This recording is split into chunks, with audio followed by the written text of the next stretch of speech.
Gerard Jones ক্যাম্পেনেই তিনি বেতন ইস্যুতে যশোরের এই শামসুল হুদা একাডেমি ছেড়ে চলে গেছেন ঢাকায়। তবে থেমে নেই ফুটবলারদের অনুশীলন। যদিও আজকে বন্ধ দেয়া ছিল, ফুটবলারদের বিশ্রাম ডে ছিল, তবে আক্রমণ ভাগের যে মূল শক্তি তাদেরকে নিয়ে অনুশীলন করছেন সহকারী কোচ মিশু এবং সেখানে অ্যাডাম আব্বাস ছিলেন, নাজমুল হুদা ফয়সাল সহ আরও দুইজন ছিলেন, গোলরক্ষক ছিলেন দুইজন।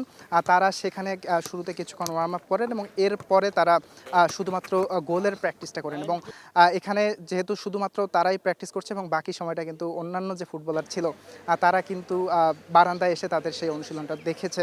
গতকাল তারা ম্যাচ খেলেছে, অনুশীলন করেছে এবং আগামীকালও তাদের একটা ম্যাচ খেলার কথা রয়েছে অনূর্ধ্ব 17 দলের সাথে, যারাও আসলে এই মুহূর্তেই যশোরের শামসুল হুদা একাডেমিতে অবস্থান করছে। অনুশীলনে নামার আগে দুই ভাগে বিভক্ত হয়ে ফুটবলিতে মেতে ওঠেন ফুটবলাররা। একদিকে অ্যাডাম আব্বাস, অন্যদিকে যুক্তরাষ্ট্র থেকে আসা ফুটবলার ফারজাদ আফতাব, যেখানে দুইবারই বেশ বড় ব্যবধানে ফারজাদের টিমকে হারায় অ্যাডামের দল। আগামী 31 আগস্ট থেকে শুরু হবে এফসি অনূর্ধ্ব-20 এশিয়ান কাপ বাছাই। আর সেই টুর্নামেন্টের প্রস্তুতিতে একটুও ছাড় দিতে চাইছে না বাংলাদেশ। তাই বিশ্রামের দিনেও আক্রমণ ভাগ নিয়ে এই অনুশীলন।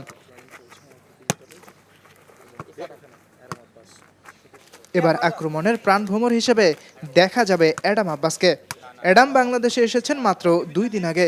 দলের সাথে খুব বেশি অনুশীলন সেশনও এখনও সেভাবে পাননি। তাই আক্রমণ ভাগের বোঝাপড়া যাতে ঠিকঠাক হয়, তাই বন্ধের দিনেও এই অনুশীলন।